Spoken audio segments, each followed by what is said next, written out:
Right now, we can welcome in the new president of Monumental Basketball, Michael Winger, with us here. I'm Craig Hoffman. Typically, I host later in the day, Michael, but I made a very special exception to join this man, Chris Russell, here, and welcome to D.C., man. Thank you. Appreciate it. Thanks for having me. Congratulations, obviously, and we're excited to have you here. As you know, you've got a monumental task here in trying to reshape, reload, refigure everything. What was, I know you've answered a million questions. What was the, outside of Ted, because you made that clear during the press conference, the thing that jumped out at you about Washington, D.C., the Washington Wizards, Monumental Sports, what was that for you? It's a sleeping giant. I believe that wholeheartedly. I think the market is starved for hope. I've been with organizations that have rebooted, restarted, that provides hope, and sometimes you don't even have to do that. You just have to inject a little bit of foresight. You have to tell the fans, you have to tell the players what the expectations ought to be a year from now and 2 years from now and 3 years from now. To the extent that there's alignment to pursue those expectations, I think everybody can get on board, and it just builds upon itself. Like it's not tangible, it's not visible. It just, one person says, hey, I like what they're doing. And then another person says, yeah, me too. And then 2 people becomes 4 people, 16, 32, and so on. And I think if we can just inject the market with a little bit of hope, it's going to pick up steam quickly, and that it's just going to compound upon itself. Players are going to feel it. The coaches are going to feel it. And then players elsewhere are going to say, hey, what's going on there in D.C.? Maybe I ought to take a look at that. And so I think, you mentioned it, in addition to Ted's vision and his passion and my belief in him, just being part of the group that can take a market sort of starving for hope and giving them that hope. It's a pretty inspiring opportunity. You got emotional during the press conference talking about raising your kids here. I did. and you stopped so that you didn't get emotional, but now I'm going to ask you to continue. Why did that hit such a chord with you? It was a combination of things. The first one is I just, quite frankly, never expected to be in this position. I just, whether it's growing up as a kid or going to high school or college, like you don't close your eyes and envision being invited by somebody like Ted to run his basketball organization. And so that's been like this underlying emotional trigger for me. And then believing that I'm going to be here for a long time, that our group is going to be together for a long time until they move on to bigger and better things. I envision my kids growing up and experiencing everything that DC has to offer, the people, the culture, the history. I've heard people say it, and in fact, I heard somebody say to me this morning that Washington, D.C. is the most important city in the world. And I thought of that. I was like, oh my gosh, like my kids are going to grow up in Washington, D.C. and they're going to be exposed to so much culture and diversity and history. And I know a lot of folks from the area, my closest friends and obviously my mentor from this area, and they're beautiful people. And if I can participate in raising kids that turn out like them, then man, something has gone really, really well. It also has to be, we were clearly doing something right here, Chris, because I was reading some of the profiles on Michael this morning. You lived in Manhattan Beach. Why the hell did you leave Manhattan Beach? Because of Monumental Sports. Well, so let me jump in here. We're talking to the new president of Monumental Basketball, Michael Winger, with us here on the flagship station for the Washington Wizards, Team 980. I've known you for 4 minutes now. I don't really know you. You're sitting across from me. I can see why you impress the bleep out of everyone. I can see the genuine emotion. I can see the person I think that you are. I can just see it in your eyes, in your face, how you answered some of these questions already. And, we're not even asking the tough questions yet. Please don't. We will. You'll find that out. Yeah, our boss is here, too. Yeah, but Look, you know, sometimes good people, it might take them a little longer to win, but good people generally win. What's your DNA as a person, as an executive, as now a president? What is that about you that makes you as successful as you've been? I probably don't know the actual answer to that. It's is it a bad question, or no? I think it's a question. I think it's a question better answered by others who know me. I don't know that I'll be able to tap into that, but I think what appeals to people is, and I'm hard to answer questions about myself, first of all, but I think if the people I'm around are doing well, if the people around me are achieving their goals and they're learning and they're just becoming the people they want to be,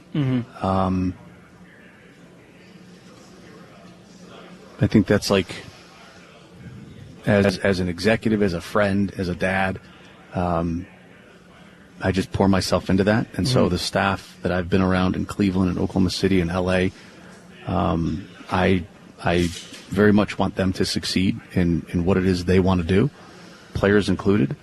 And I very much believe that if you give people the resources, if you give them the blueprint if they want it, if you catch them when they're falling, if you pick them up after they've fallen, you give them the pat on the back. Like if you just create opportunity for people to pursue what it is they want, it's almost without choice that you're going to be surrounded by goodness and excellence, because it's rare that you come across the person that says, you know what, I sort of just want to be average. Right. Particularly in pro sport. Right. People Nobody want to be really excellent. strives for that. Yeah, right. Yeah. Nobody, exactly. Well said. Nobody strives to be average. Yeah. And so to the extent that we can surround ourselves with people who want to actually pursue excellence and are willing to be vulnerable, accept help when it's offered, and fall 11 times and get up 12, I think we're going to be in good shape. So, like that? Michael Winger is with us here on the Team 980. I'm going to be the contrarian here, and I'm going to push back on that a little bit, because desire-wise, sure, but there is a know-how to actually achieve excellence. That is the thing that is hard. Everyone wants to do well, to know what it actually takes to do well, and to be able to execute the things you have to do well is a different story. So the term operational development came up in a lot of interviews that I've read, in the way that you think about putting this whole thing together. What is the importance of coming up with systems, procedures, operational development in an organization, and how do you do that well? Well, I think it's a never-ending process. I don't think you get to a point and you look down and you say, okay, guys, we've perfected this. We no longer have to touch it anymore. You look around. Technology exists, and the tools on this desk right now, they are better today than they were 10 years ago. And 10 years ago, they were better than they were 20 years ago. And so it's just this relentless pursuit of being better, even just a little itty-bitty tiny bit, being better tomorrow than we are today, being better today than we were yesterday, at whatever those things are. They could be procedurally, they could be systemically, they could be behaviorally, they could be all of the above. And to me, that is operational development. That's organizational development. It's making sure that everybody in the room, everybody in the building, they want to be better tomorrow than they were today, and they've identified that little itty-bitty tiny area where they can do it. If they just focus on that one area that day, they're probably going to be better. And then you get to the next day and you find the next thing, and the next day and you find the next thing. And over time, those processes become processes. And you didn't even intend for them to become processes. It's, whatever it is. It's make something up. If every third Thursday we get together as a group and we talk about something that is completely unrelated to basketball, right? Let's say we have a 1 hour talk on geology. I'm just making it up. People are going to somebody's going to appreciate that we had a conversation not about basketball, and then somebody else is going to strip something from that conversation on geology and apply it to basketball, and then that's going to germinate and become something new. And it's those new things. It's a commitment to those new things that I think create like that that organizational momentum to be better. It's like, oh, I didn't even think about, diamonds or gemstones and basketball, but somehow we're going to create the link. Chris, do you want to have a geology meeting, see if we can do better radio? I was going to say, can we invite you over to the station, or can we come over here and hang out and have a little dinner, and we'll talk about geology, Absolutely. biology, whatever you want to talk about. That's right. We'll sit down and we'll break bread. Michael Winger, the new president of Monumental Basketball, with us, of course, here at District D after his introductory press conference. You've been on the job, for a couple of weeks now, officially, unofficially, what have you. I know you're not going to answer any specific question about what your plan is specifically, because you guys say that you haven't really had a chance to sit down. But let me ask it this way. You've been a part of championship teams. You've been a part of rebuilds. You've been a part of, making big splash trades and acquisitions, what have you, in all different stops. What's the best way to build a basketball roster in 2023? I think it depends on where you are, and we're in Washington, D.C. I think it depends on who your ownership group is, and our ownership group is run by Ted. And so I think blending all three avenues of player acquisition is going to be the path that we take. That's free agency, that's trades, that's the draft. And we're going to figure out over time exactly how to balance the roster and where to get the players that we think are the players that are going to take us to where we want to be. We will not be terribly selective in where they come from. If there are players that deserve to be Wizards and there are players that want to be Wizards, we're going to pursue them. And it could be through the draft, it could be through trades, it could be through free agency. Just let me ask a quick follow-up. You guys have stressed, and Will was with us, and there is no decision to be made on Bradley Beal. Everybody wants there to be a decision to be made.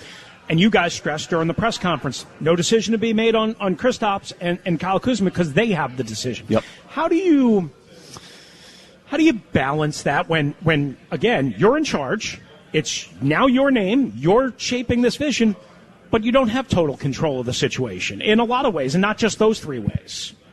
I mean, that's the NBA. Yeah. That's, I've been doing this, I don't even know how long, 18, 19 seasons. Nothing has changed in those 18, 19 seasons as it relates to player choice or team choice. But that's the nature of the system. Mm-hmm. It's a system whereby you have contracts and players have contracts. It's a system that has a draft. It's a system that has the ability to exchange players with other teams. And so, I mean, we're Will, myself, Trav, we're experts in the system. Mm-hmm. And we play it as it's designed. You haven't met with Brad, and I know that's a huge, I don't know how you are ongoing meetings. I don't know if one of the ones you referenced in the press conference that you said, we have started that process. I don't know, maybe you have met with Brad, but you're obviously evaluating him as a man, and that's a huge part of this. But from a basketball standpoint, in terms of role and usage, what is the best fit for Bradley Beal on a NBA champion caliber basketball team?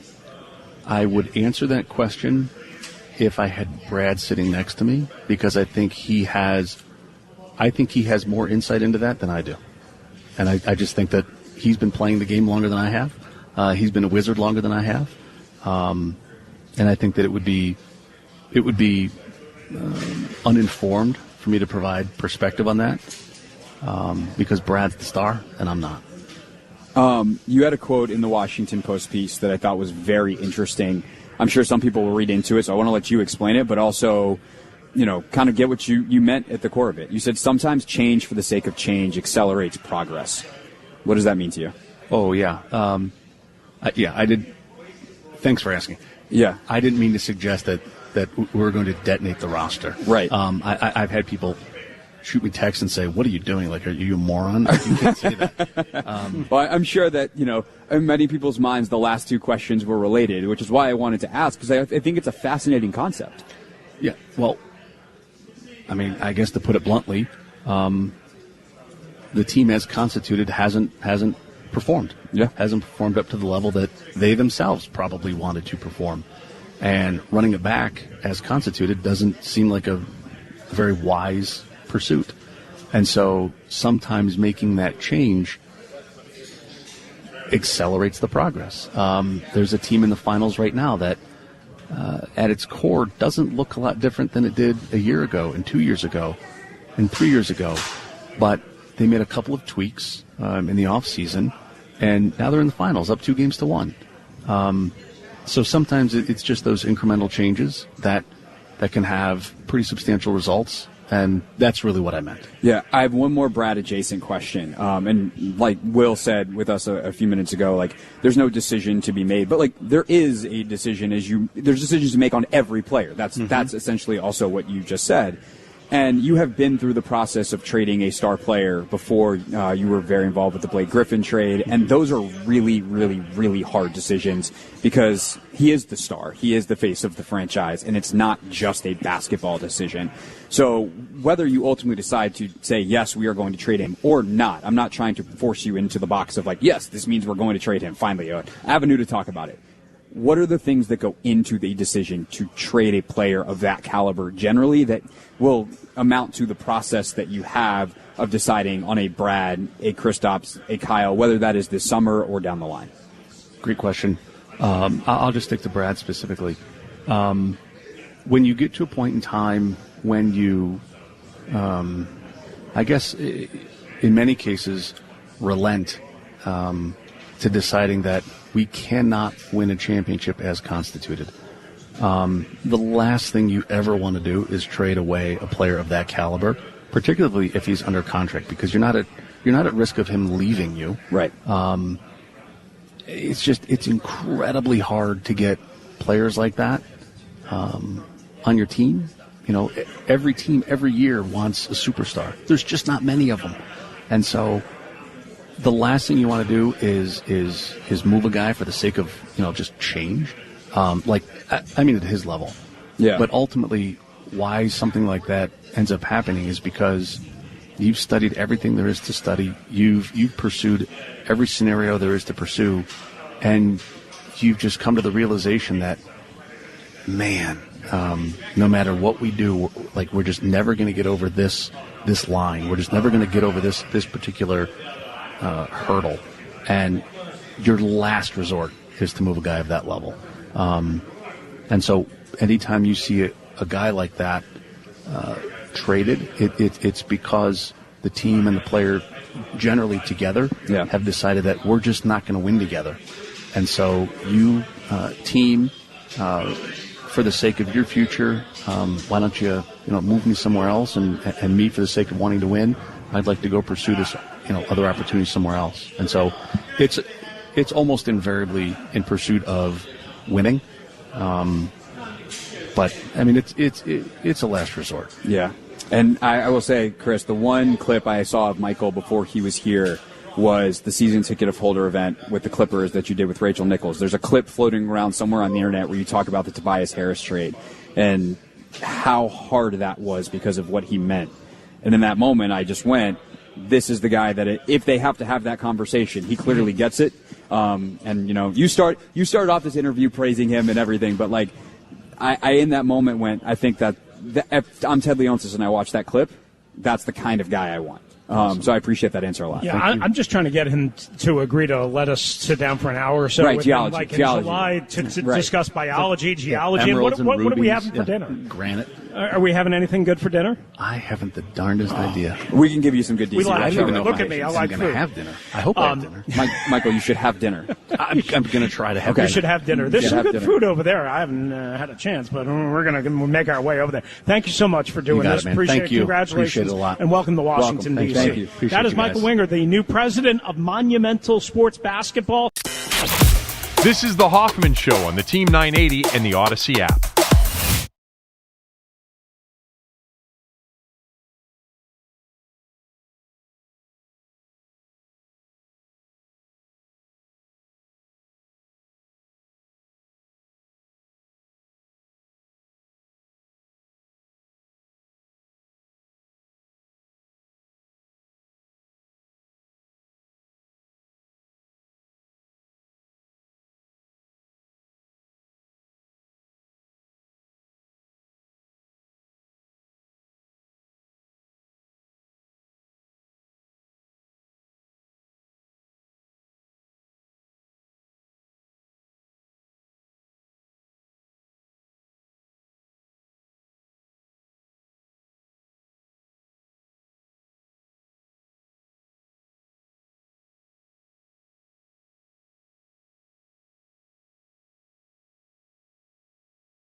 Hello and welcome to the new general manager of the Washington Wizards, Will Dawkins, who joins us here at the set. Will, congratulations. Welcome to D.C. I'm Chris. This is Craig Hoffman. And again, welcome and glad to have you. Thank you, Chris and Craig. Happy to be here. Can we first start with that open? That was I was going to impressive. say, your first impression. That was impressive right So his there. nickname is the Rooster. There we and, go. I get it now. Now you got it. I Listen, love the call. I crow at all times of the day, at night, but you know what I want to crow about is a great basketball team, and you're the guy that's We'll going to give you help more us reason to get do there. it. Absolutely. We talk a lot of Wizards. We love the Wizards. The flagship station, of course, for the Wizards, but, you know, you guys obviously have a big task ahead of you. And before we get into the nitty-gritty, I know you just got here, family. This is a whirlwind. I mean, what are your emotions right now? You've known that you're coming here for a little bit of time here, but now you're here and boom. Yeah, no, surreal, to be honest with you. To have an opportunity to be at a franchise like this and be in a position where I can help lead the franchise and chart a course that can give something the city's proud about. And this is such a great basketball city. From everyone I've talked to, we've had a ton of players in Oklahoma City from this area, ton of staff as well. So I feel pretty familiar with the DMV area in that sense. So I'm excited to get rolling. We're not sure what we're getting ourselves into. We got to sit down. We got to learn and figure it out. But we will charter a plan to make sure that we're giving you guys the product on the floor, but also in the community that you're proud of. I have to selfishly ask something real quick, because you mentioned a couple of different places that were really important to you along the way. South Carolina somewhere in there? I'm a Greenville, South Carolina guy myself. So what's kind of the Will Dawkins path here? Beyond, everyone knows Oklahoma City, now you're here, but like, where are you from? Who's Will Dawkins? My dad will be especially happy that you asked that question. Okay. So you're welcome, Pops.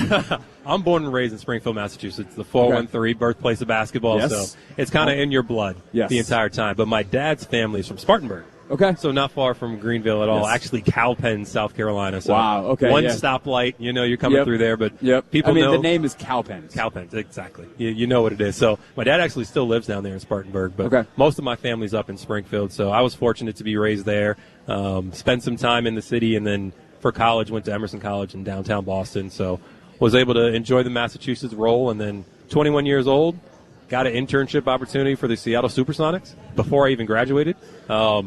Sam Fortier, who was the GM in Seattle and then obviously in Oklahoma City, we worked together for 15 years, played at Emerson College under my coach. And he called my coach when he first got the job in Seattle and said, hey, I don't know what I'm doing right now. I don't know how many people I have, but I need a grunt intern I can just run into the ground. Do you have anyone? And he was like, yep, I got just the guy, and sent me out there. And I literally tried to do anything I could to stay. And once I got my foot in the door, just enjoy and learn and grow. And from there, we were there for 4 months, moved to Oklahoma City, and kind of the rest was history from there. You know, you hear so many stories of perseverance like that, and we've all had to grind our way in our individual careers. What did you learn along the way, not about basketball, but about yourself? Oh, habits, professional habits. Things aren't going to come easy to you. You're going to have some ups, some downs, some setbacks, but everything that you do and you go through prepares you for the next step. And it's hard to realize that when you're young and you're ambitious and you're going through it and you make a mistake and you like live on it. But the importance is to like realize what happened, reflect on it, make sure you're better and kind of grow from it. So when you're young, you want to go, do everything, and you learn that's really not the pace that you got to go at. And you learn different ways to move and maneuver and make sure that you have other plans in place. So I did everything, man. I washed clothes. I drove guys around. I sat at the airport till 3 a.m. when flights are delayed on the West Coast coming to Seattle, and did it with a smile on my face. Went and got food, brought notes in, took notes, and then you slide a DVD and like, oh, is this the game you're looking for? Can I watch it with you? Oh, I can? And then you start talking basketball. I'm like, hey, this kid kind of knows what he's doing a little bit. So found my way in there, and then just didn't let him kick me out, to be honest. Was there a moment, you say you did it with a smile on your face. Those are the stories we tell ourselves afterwards. Was there a moment anytime when they were like, I got to do this? And where you look back now and maybe that's a formative moment in any kind of way? In my head or like out loud? In your head. Oh, in my head a lot. You're the general manager now of an NBA basketball team. You're clearly smart enough not to say it out loud.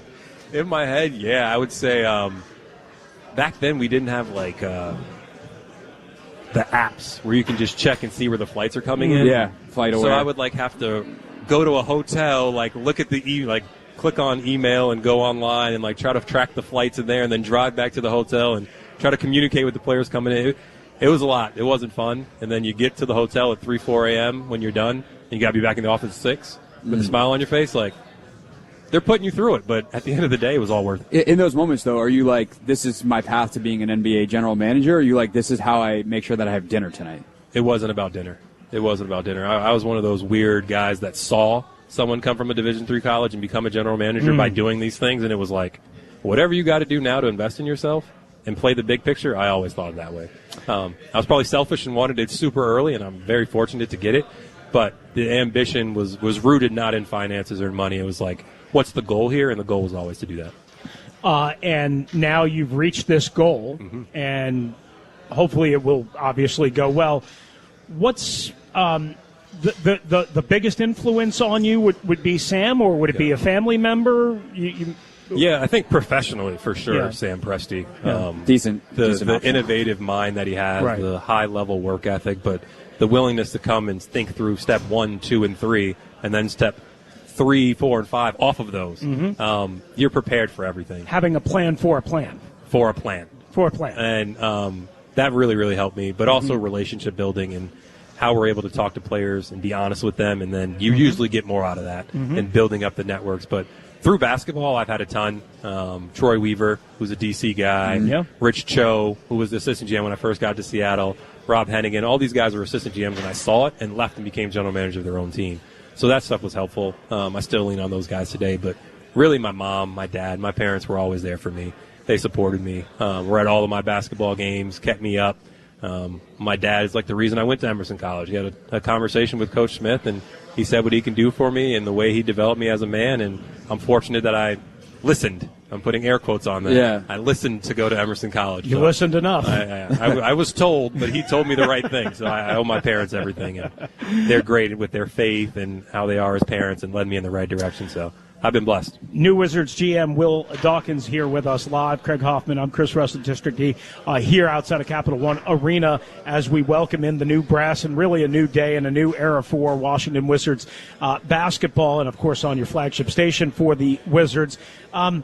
So, you guys were asked a bunch of initial questions, and again, we all understand that you guys are just kind of getting going here, and that there's a process in place. But in Oklahoma City, you guys had to tear it apart and rebuild it and build it back up again. Yeah. Is that what you think is your basketball DNA when you take over a situation like this? Is, hey, the only way I know how to build something is to build it from the ground up, or is there a different way to build it, different levels? I think everything is different. And I will push back a little bit in saying that that's like the only way we did it in Oklahoma City, because we were very, very fortunate and blessed to get a player like Kevin Durant, a generational player right away. You stack Russell Westbrook and those guys, James Harden on top of that. We were very fortunate, took off really, really quickly. But we were also very good for a very long time, and were able to sustain success and make trades to make that a really, really long run, a decade of pretty much sustained high-level play where you're really, really competing. So you learn through that, like how to tweak, how to add, how to find an all-star player and turn them into this, how to add when you just have one star. So I've been able to see and do a lot. Right. And then recently, the restart. Yeah, I guess that's what I meant. So the for restart, that, right. we've seen a lot. We've been able to sustain, been able to build, been able to grow from the ground up. So there's a lot of ways to skin the cat. I will say this, once Michael and I and Travis and the decision makers that we have here get in a room, we'll come up with whatever the best plan is, whether that's to do it 1 year, 2 years, build it out. The goal will be to have sustained success that the fans are proud of, that will give us a shot at our ultimate goal, not just once, but repeatedly. That'll be the goal. Yeah. And however long that takes, I don't know, but we'll get to it. It's funny thinking back on that, too, the first OKC run, if you will, that first stretch, in some ways is built off of Ray Allen and those Seattle teams and making the trade, and in some ways that's more similar to here. Obviously, it predates your time in Seattle, your very short time, as you mentioned, in Seattle.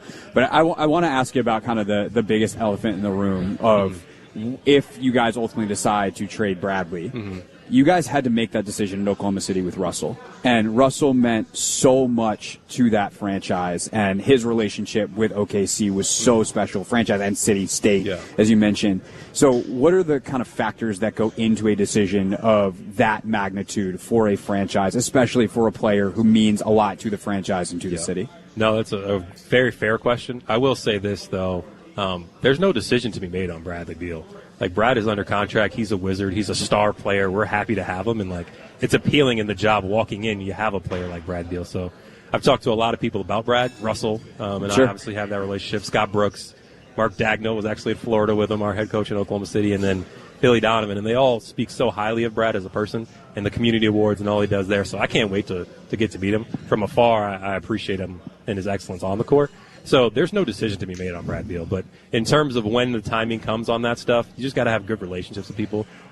I was the guy picking up Russell from the airport and driving around in my car, and then became his player development guy that he was beating up every morning. So when you're going through that stuff and you have real relationships with people, you can have those kind of conversations when you're impacting their life professionally and personally. So, again, I just want to meet everyone here, not just Brad, build that relationship, and the decisions will take care of itself. But you want the players to know that you're being honest, you're keeping information tight, and we're working together no matter what happens. New Wizards General Manager Will Dawkins, nice enough to join us here after the introductory press conference. We'll wrap it up here. We've got a million more questions, obviously, to ask you, but you guys keep stressing, as you just did with Brad, that there is no decision to make. You said during the press conference, and maybe it was Michael as opposed to you, KP and Kyle Kuzma have to make those decisions. Yeah.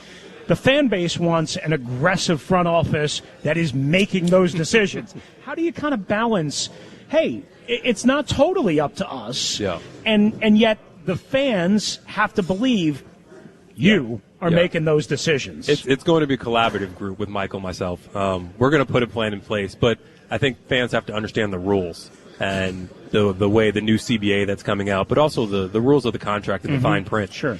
We did not give those guys those contracts. Those guys earned those contracts, and in those contracts they have options.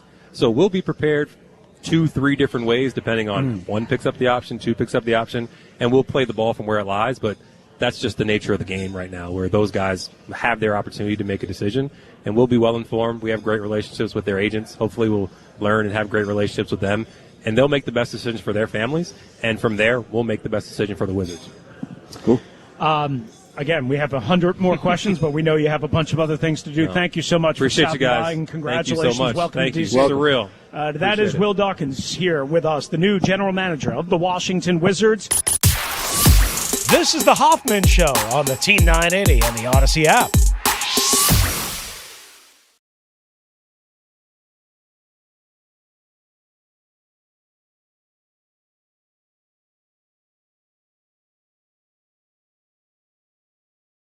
Again, thanks to Chris Russell for letting me crash his show, be a part of those interviews. If you missed any part, you can check the podcast feed. Also, both interviews, check Russell's podcast feed. Give him the credit. Well, that's our thank you to Chris Russell, is we can send folks to his podcast feed. And also, though, I will say if you want to watch those interviews or you miss them and you prefer to catch up on YouTube or on video, we got video.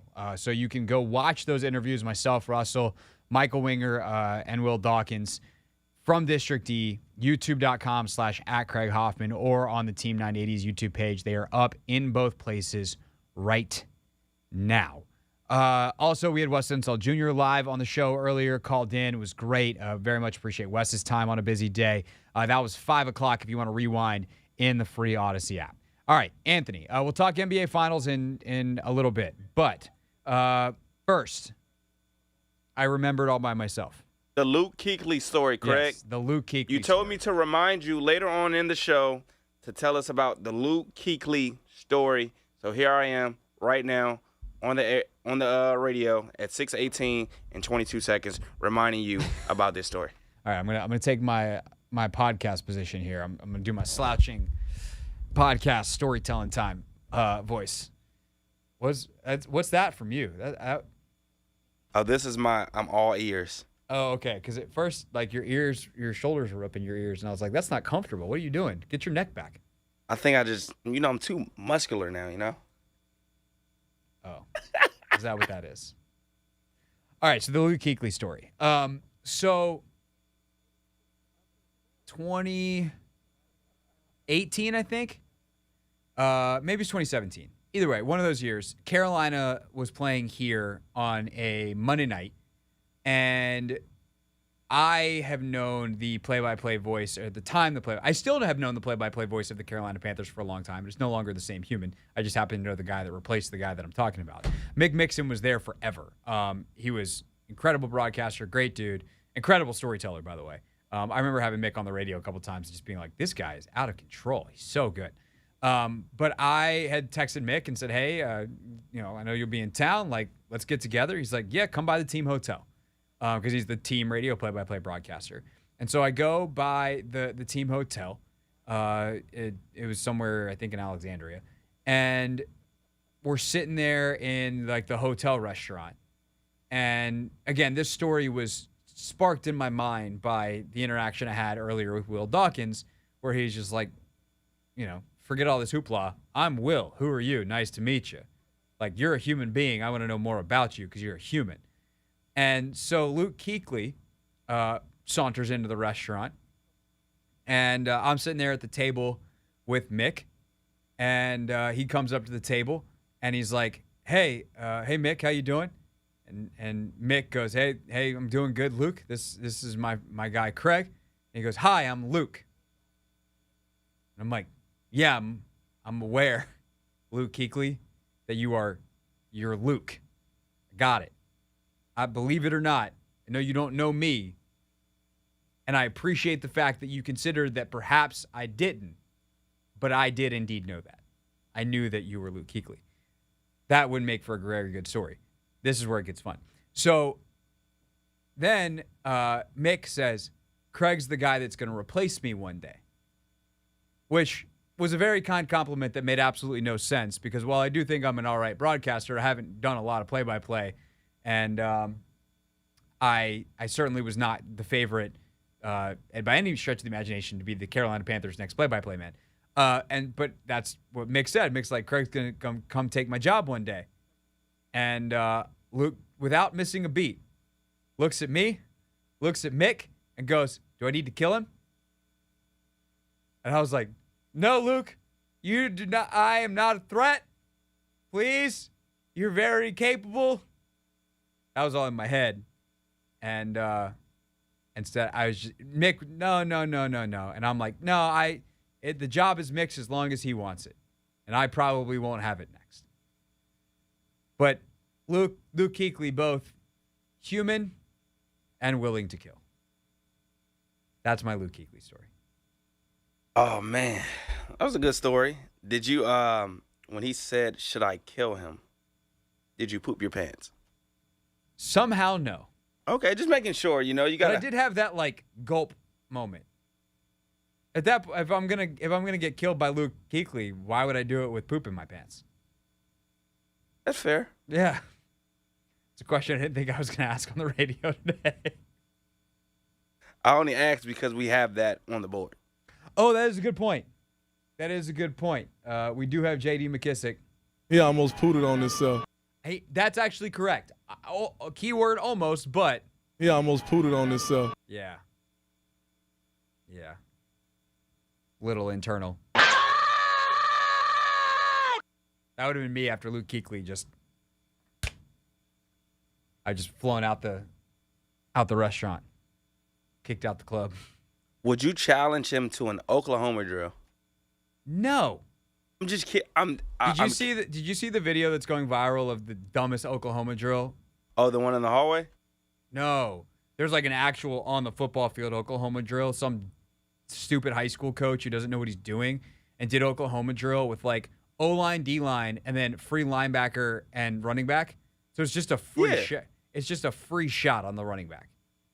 And like the lane is 7 yards wide. Dang. If that. Like super skinny. It's just setting your running back up to die. And this running back like got rocked. And it's like, cool, you did a concussion drill. What's the point? There is none. Go practice. You want to practice running the football? Go do teamwork. Was this running back, was he supposed to be like a power back? Because sometimes you do have to convert fourth in inches. Yeah, your offensive line should be able to move the line an inch forward. Yeah, that's fair. Oklahoma drill ain't going to help. It's just old school people wanting to do old school stuff. Yeah, that's ridiculous. It's like, you know what? I think it's 2023. We got better drills now. And old Oklahoma. Actually, in a way, we just went full circle, Ant. Oklahoma, Will Dawkins, Oklahoma. Look at us. All right, we'll talk about the NBA Finals next. Celebrate summer in D.C. with the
hope you're having a fantastic Thursday. Tomorrow on the show, we should have Clinton Yates. I don't know why we wouldn't. It's a Friday. Ava Wallace is going to join us tomorrow as well. Good to see her today. And we just decided, hey, you got it right. All these interviews, chaos. Let's just talk tomorrow. And so Ava and I will get to debrief on everything. Take command tomorrow as well. So we got a lot happening tomorrow already. And also, I know from talking to Grant, they got a chance to talk to Leonsis. Unfortunately, Ted had to go. Just the way the interviews were ordered, we wound up not being able to talk to Ted before he had to leave for a meeting. But Grant and Danny did. And he said there was one answer in particular about Beal and kind of where that stands and how involved he will be and has been on Bradley he said was super interesting. So I'm excited to go back and listen to that, and we'll definitely be talking about it tomorrow. But, Anthony, basketball teams that are still playing right now, not Golden State. Gee, I almost said the Golden State Nuggets. Nope. It's the Denver Nuggets, and it's the Miami Heat. And they played what I thought was a very non-finals-y basketball game last night. I don't know. Like, watching it, it felt very regular season-y in the intensity and the execution in all of the things. And that certainly plays into Denver's favor. I think the more, ratcheted up it feels, the more that goes to Miami, because I think they're less susceptible to those kinds of things.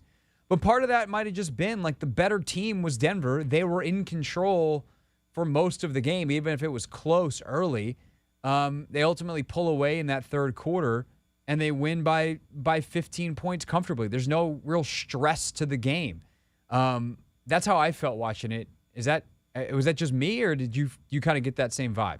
Nah, definitely got a regular season kind of vibe. And I think it's in particular due to the Miami Heat and sort of kind of their energy. I just feel like Denver was, one step or was playing two steps ahead of them the entire night. They killed them on the boards. They got so many loose balls. They got all those balls that you got to, get for those extra possessions and things of that nature. And I just think they outworked and outplayed them to an extent. So I think that's why I think we're used to seeing, the Miami Heat's, intensity and effort on full display. And we just didn't get that from them yesterday. Yeah, it's a weird game, too. Just Denver only takes 18 threes, which is a 2004 number. Maybe not 2004, 2014 number. Yeah. Back in the day, if you took 18, 2004, it's wow, they're innovating basketball. Now it's I don't know. Man, that's a lot for a quarter. Mm-hmm. But Denver just kept finding ways to attack the paint. They kept finding ways to, or the mid-range. How many pull-up jumpers did Jokic hit? Did Murray hit? Just finding spots in that zone. I thought they did some really smart stuff. We had talked about, can they recreate the mismatches that the zone takes away? And Aaron Gordon did that tremendously. He had one kind of stretch that was similar to game one where he just started backing guys down. He would get the ball in the corner or kind of a short corner situation if he could catch it a foot or two inside the three-point line. And he would look at Duncan Robinson or Gabe Vincent or Caleb Martin or one of these guys who's on that edge of the zone, and he'd just back them down. He'd be like, okay, we got to start from here. I can't get a switch and post you up. Fine. But I'm going to do it. And he got a couple of buckets that way. They were able to generate some of the other mismatches. I do think it's interesting that Kevin Love only plays 16 minutes. It feels like he's got to play more. Yep. They're just better. You look at the plus-minus numbers last night. He plays only 16 minutes. The Heat are a minus 10, but of any player that played real minutes, he's the best one. The only other guy that I guess is close, Caleb Martin was a -5, and those were real minutes. He played 32 last night, so I guess that's part of the reason is Love, is that -10 while Martin's -5. But Duncan Robinson a -4. That's in part because he hits a couple threes late, and that bizarro world stretch where the Heat almost kind of made it close there for a second. And they had that offensive rebound where Duncan Robinson was wide open and Bam doesn't pass it back out and misses like a 19-foot jump shot. And Yeah, like, Bam. Turn Wide around, open. pass it to Duncan. That would have made it was that 6 at that point? Would have made it 3? It would have made it 7? 6. No, it would have made it 6. Okay. Because It they was were down 9? 9. It Yep. was down 9? Okay. I couldn't remember what the exact score was. But, like, weird game, too, because this was the best Jimmy Butler game of the series, it felt like. But you look at the stat sheet, he's also 11 of 24. Exactly. So it's inefficient. Bam continues to play with just tremendous effort. 22 points, 17 rebounds. He takes 21 shots. But, Denver, to their credit defensively, shuts it down, and Bam's only got 3 assists. But part of that is their shooters just couldn't make anything. Like, Max Strus had a couple good looks. He was 1 of 7 from the field, 1 of 4 from 3. Gabe Vincent, who's been incredible all series, I think he made his first one. It was one in the first part of the game, and then he doesn't hit another one the whole night. He's 1 of 6. He was in foul trouble, man. That foul trouble hurt him. It did. Lowry 1 for 4. Butler 1 for 4 from 3. Love shoots 2 of 5. He's him and Robinson. And again, Robinson ultimately goes 3 for 6, but he was kind of 1 for 4 when the game was really in the balance.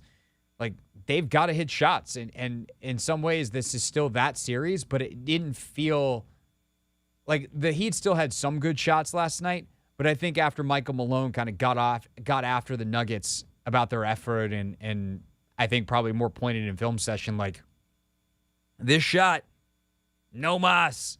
Like, they figured out how to do that. And that has again, that effect of allowing Denver to get out in transition, create the mismatches. Miami doesn't get to set their defense exactly how they want to. So the 37% from the field from Miami also crushes their defense, and I think that's a huge reason why Denver's able to win and win so handily last night. Yeah, Miami also just missed so many easy shots. Or I wouldn't even say easy shots. Shots that we're used to seeing, Bam and Jimmy Butler make. Jimmy missed a couple of, little floater or touch shots in the paint.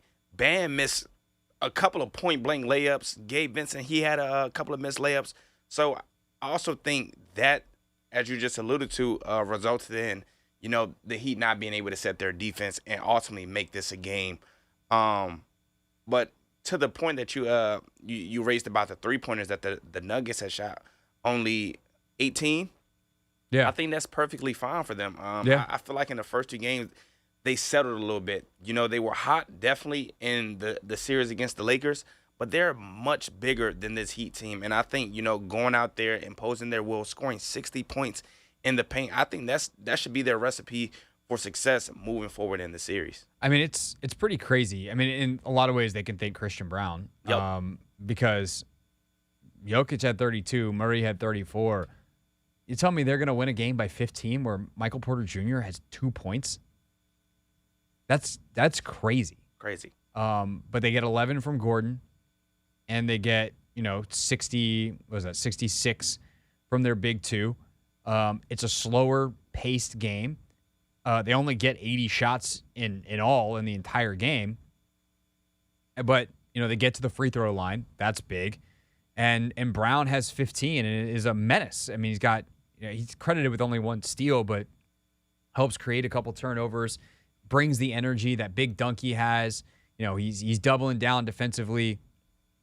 And that's the NBA Finals. That's how the playoffs work, is you just have these games where certain guys have a good night. And look, it happens in the regular season too. It's like, okay, well, that was a Tuesday. That was weird. Ninth guy had 22 points tonight. That doesn't normally happen. Good job, guy. Look forward to you returning to your 7 tomorrow. But when that happens in Game 3 of the NBA Finals on the road in Miami, your first ever NBA Finals road game as a rookie, like, it becomes the Christian Brown game. And I think he kind of embodied what made them so good last night, because this is a guy that just relentlessly attacks. And his ability to continue to cut and cut and cut. It's why he goes 7 of 8 from the field. He's not taking jumpers. He's not even spotting up. He knows. Like, I think Van Gundy said it on the broadcast. He doesn't spot up. He waits to cut. And knowing who you are, and especially when you have to play off Murray and Jokic, I mean, I'm not going to say I could go score 10 points in a game if you gave me enough shots, but, like, if you're an NBA player, and you can't play off those guys, like, you're not any good. And they've got they've got some guys who are pretty good in Denver. Yeah, and I also love what Jeff Green was preaching to him. You talk about just Good old Uncle Jeff. Man, he was out there telling them close the game, and that's the message. That's what I was thinking about the Nuggets heading into Game 3. They get these leads and just don't know how to hold on to them. And again, as you already alluded to, the Heat did make it interesting towards the end. Being able to rattle off some threes. But the Nuggets, they can really close out this series. They get these leads, they just got to keep them, and keep playing with that same high intensity motor that they start every game with. I have a question for you, Anthony. What's up? The wire in your headphones. It's like all clumped up right there. Does that like feel heavy? Is it pulling you down? It actually isn't, Craig, and I actually didn't realize it. So Anthony's basically, he's got headphones, and unlike my headphones, which have a single wire coming out of one side, his have one coming out of each side of the headphones coming down to meet in the middle, where they met around his sternum in a gigantic clump. And it's just, I don't know, it looked like almost like a beard hair, clump that got suspended. It was very awkward looking. And it got to the point where once I noticed it, I couldn't unnotice it, and I was very distracted. You know who I'm going to blame? Who? Jeff Walker. He uses my headphones all the time, and I had to roll these up and, sort of kind of hide them. Yeah. Those aren't even your regular ones. Those are your backup ones. Yeah. I mean, I don't really use my Beats anymore. I like the way these sound. Yeah. My Beats, there was like I some love type of Beats, shortage. just something on the radio or with these radio jacks that doesn't work as well. Yeah, not at all. Yeah, so the old Sennheisers. Yes, sir. I got some Sonys myself. Here's how you know someone's like an old school radio person. They call their headphones cans. You ever heard that? Yes, I have. Yeah, that because Anthony, you scream old school radio person. Really? No. I'm joking, man. Were you? Nah, I actually wasn't. Yeah. All right, quick look at what's trending, and then real things real people said into real microphones.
It's the Hoffman Show on the Team 980, always live as well on the free Odyssey app. PSA real quick, housekeeping stuff, as we always try to let you know before we head out. First PSA, take command style PSA. Logan and I did not get a chance to record today. We wanted to obviously wait till after the final OTA. And because we had to wait and I was at District E doing all the Wizards stuff, there wasn't really a time that overlapped that allowed us to do it. So we're going to record tomorrow. And because our schedules are a little messy in the morning, it's not going to be till like the middle of the day. I realize this is a lot of detail. Point is, Take Command is not going to be the typical Thursday episode, is not going to be out until like Friday midday. This is why I highly recommend subscribing to the podcast. That way, as soon as it does go out. But for those of you that are like, where the hell is my Take Command podcast? I get it. I just needed more hours in the day today. And unfortunately, we don't have them. And thus, we got to wait till tomorrow. So subscribe, and you can listen to it at some point this weekend. Apologies that it's a little later than usual. Tomorrow on this show, we'll probably have a clip from Take Command, some of Logan's thoughts. I know he was charting practice, so I'm excited to see what he found on Sam Howell after charting it and getting like some statistical data on how Howell has performed over the course of the minicamp, and Jacoby Brissett as well. Clinton Yates tomorrow, Ava Wallace tomorrow. I think we'll continue to have more Wizards folks that we didn't, like Travis Schlenk, who we didn't get to talk to. Hopefully we'll get a chance to catch up with him. And also, good to see some Wizards media friends today. Glenn Consor is going to join us. Anthony, I'm saying this in part out loud on the show so we remember and so you remember. I think Monday, let's have Glenn on. Glenn's been doing a lot of work on the draft, and we're about time to start really kind of focusing in on the NBA draft. And so let's start that process with Glenn on Monday. Glenn was giving me a hard time because he's like, "Oh, why haven't you had me on?" I'm like, "We've been doing a lot of stuff, man." And I was like, "You want to just do the day of the draft? You want to come do the whole show with me?" He's like, "No." I was like, "You're going to give me a hard time for not giving you enough airtime? I give you an entire show and you tell me no?" Huh? What now, Consor? It's like saying, "Hey man, could you pass a little sugar for the coffee?" And then someone taking a porcelain container of sugar and throwing it at your head. That's what I did to Glenn. So, it's a fair reaction. All right, it's time to do real things real people said into real microphones. Real things. We're not gonna be sucked this year. Real people. 5 and 11, not very good. Said into real microphones. You know, the culture is actually damn good. All right, we'll get the top secret timing device when I play the first clip. Yes, okay. Jamal Murray. I guess he fell last night at one point during the game, got a pretty nasty little floor burn, and yet somehow, talking with Malika Andrews, he's prepared for this moment because of very silly things his father made him do as a child. It's probably not the best setup, the one that Jamal Murray imagined, but here's the clip. When you were younger, though, you used to do pain tolerance exercises and drills, didn't you? Tell me about that. Yeah, I did squatting with, like you said, T on my quads. Had to squat there for a while. A lot of time without a clock, so you didn't know how much time was left, which is a little bit different mentally. And then we had this big maple tree in the front yard, and so during the fall, like the leaves would fall off, and it would be cold, and so I would learn like picking up the leaves with my bare hands, like it would strengthen my hands. So when we get in cold gyms, it's like nothing. Like it doesn't even matter how cold the gym is, how hot the gym is. So just little things like that help me out and build my threshold. That's a very Canadian thing to say. I don't care how cold the gym is. Canadians are built different, man. I don't know. Is it just Canadians or like Anthony? People, when we went to Syracuse, people that were like from that part of the world, were they built different too? Bruh, were they built different is an understatement. I seen a woman in spandex shorts with Sperry boots on in like -5-degree weather. And I was perplexed. Because, bro, it is freezing and you have spandex shorts on. So that means the legs are exposed. Yeah. Hilariously, one of my friends did that. I remember texting her afterwards and being like, are you insane? Like, she went to the gym in her spandex shorts, and for some reason in my head, the Sperry boots also sounds right, but we weren't in school at the same time, so it couldn't have been the same person because she was my year. But and a hoodie. And I'm just like, are you not cold? That's crazy. Are you not? What? Insane. I don't. Unruly behavior, to be honest. Insane. Jimmy Butler also had thoughts last night after the game. His were coffee related. Anybody else on the team drinking your coffee? I graded 10 out of 10. Nobody on my team can afford it, so they don't want to pay for it. Who can afford Jimmy's coffee? He said no one can afford it. No one on the team. Is this a coffee for billionaires only? There's some rich dudes on that team. Udonis Haslem's played in the NBA for 1,000 years. Yeah, but some things can be priceless, and I'm thinking that's what he's saying his coffee is. Can't put a price on it. I have a feeling if Udonis Haslem wanted a cup, Udonis Haslem could find out a way to get a cup. Yep. Jimmy's a tough dude. Nobody messes with UD. Yes, sir. That is a different dude. All right, BetMGM tonight is next. We will see you tomorrow here on The Hoffman Show.